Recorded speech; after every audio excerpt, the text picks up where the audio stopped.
الفضل YouTube channel میں آپ کا استقبال ہے۔ اس چینل پر روزانہ قرآن پاک کی ایک آیت تلاوت سماعت ترجمہ اور مختصر تشریح پیش کی جا رہی ہے۔ ویڈیو اپلوڈ ہونے پر نوٹیفیکیشن پانے کے لیے اس چینل کو سبسکرائب کریں اور بیل آئیکن ضرور دبائیں۔ السلام علیکم ورحمۃ اللہ وبرکاتہ۔ میرے دینی و ایمانی بھائیوں اور بہنوں، سورہ انعام آیت نمبر 54 پیش خدمت ہے۔ اعوذ باللہ من الشیطان الرجیم۔ وَإِذَا جَاءَكَ الَّذِينَ يُؤْمِنُونَ بِآيَاتِنَا فَقُلْ سَلَامٌ عَلَيْكُمْ كَتَبَ رَبُّكُمْ عَلَى نَفْسِهِ الرَّحْمَةَ أَنَّهُ مَنْ عَمِلَ مِنْكُمْ سُوءًا بِجَهَالَةٍ ثُمَّ تَابَ مِنْ بَعْدِهِ وَأَصْلَحَ فَأَنَّهُ غَفُورٌ رَحِيمٌ۔ اور یہ لوگ جب آپ کے پاس آئیں جو ہماری آیتوں پر ایمان رکھتے ہیں تو یوں کہہ دیجئے کہ تم پر سلامتی ہے، تمہارے رب نے مہربانی فرمانا اپنے ذمے مقرر کر لیا ہے کہ جو شخص تم میں سے برا کام کر بیٹھے جہالت سے، پھر وہ اس کے بعد توبہ کر لے اور اصلاح رکھے تو اللہ کی یہ شان ہے کہ وہ بڑی مغفرت کرنے والا ہے، بڑی رحمت والا ہے۔ حضرات، بعض مفسرین نے اس آیت کے شان نزول کے بارے میں کہا کہ جو واقعہ آیت نمبر 52 کے ضمن میں پیش کیا گیا تھا، یہ آیت بھی اسی واقعے کے متعلق ہے۔ وہ تفصیلی واقعہ استحضار کے لیے اگر آپ دوبارہ سنیں گے تو بہتر ہوگا۔ ان آیات میں ایک طرح سے ان غریب و نادر مسلمانوں کے لیے تسلی کا سامان ہے۔ اس کے علاوہ اس واقعے کو چھوڑ کر عمومی حالات پر بھی ان آیات میں پیغام ہے۔ ارشاد خداوندی ہے، جب وہ لوگ آپ کے پاس آئیں جو ہماری آیات پر ایمان رکھتے ہیں، ان کے لیے ہدایت دی جا رہی ہے کہ آپ سلامتی کا پیغام دیتے ہوئے ان سے خطاب فرمائیں۔ آیات سے مراد اس جگہ آیت قرآنی بھی ہو سکتی ہے اور اللہ جل شانہ کی قدرت کاملہ کی عام نشانیاں بھی۔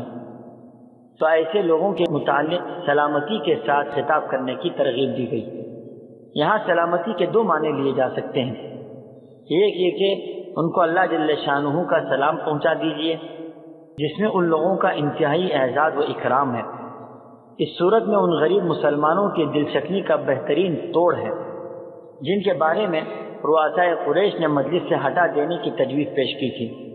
یا سلامتی کے معنی یہ بھی ہو سکتے ہیں کہ اے نبی، آپ ان لوگوں کو سلامتی کی خوشخبری سنا دیجیے کہ اگر ان لوگوں سے عمل میں کوتاہی یا غلطی بھی ہوئی ہے تو معاف کر دی جائے گی اور یہ ہر قسم کی آفات سے سلامت رہیں گے۔ ارشاد خداوندی ہے، کتب علی نفسہ الرحمہ، یعنی تمہارے پروردگار نے مہربانی فرمانا اپنے ذمے مقرر کر لیا ہے۔ نبی کریم صلی اللہ تعالی علیہ وسلم سے خطاب ہے کہ اے نبی، آپ ان غریب و نادار مومن بندوں کو خوشخبری دے دیں کہ اللہ نے فضل و احسان کے طور پر اپنے شکر گزار بندوں پر اپنی رحمت کرنے کا فیصلہ کر رکھا ہے۔ جس طرح حدیث میں آتا ہے کہ جب اللہ تعالیٰ کائنات کی تخلیق سے فارغ ہو گیا تو اس نے عرش پر لکھ دیا، ان رحمتی تغلب غضبی، یعنی میری رحمت میرے غضب و غصے پر غالب ہے۔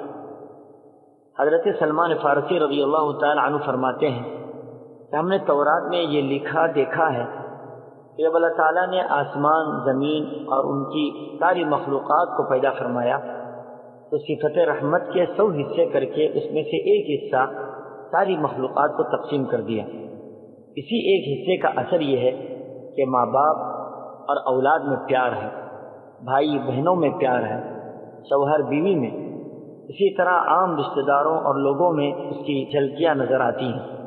یہ سب کے سب اسی ایک حصے رحمت کے نتائج ہیں۔ باقی 99 حصے رحمت کے اللہ تعالیٰ نے خود اپنے لیے رکھے ہیں۔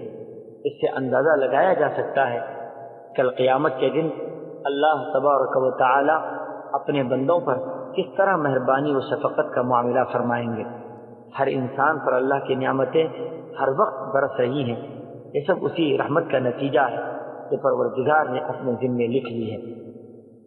آیت کے آخری حصے میں ارشاد خداوندی ہے انہ من عمل منکم سوءا بجہالۃ ثم تاب من بعدہ واصلح فانہ غفور رحیم، یعنی جو شخص تم میں سے برا کام کر بیٹھے جہالت سے، پھر وہ اس کے بعد توبہ کر لے اور اصلاح رکھے، تو اللہ کی یہ شان ہے کہ وہ بڑی مغفرت کرنے والا ہے، بڑی رحمت والا ہے۔ اللہ ہم سبوں کو صحیح سمجھ عطا فرمائے، آمین۔ وآخر دعوانا ان الحمد للہ رب العالمین۔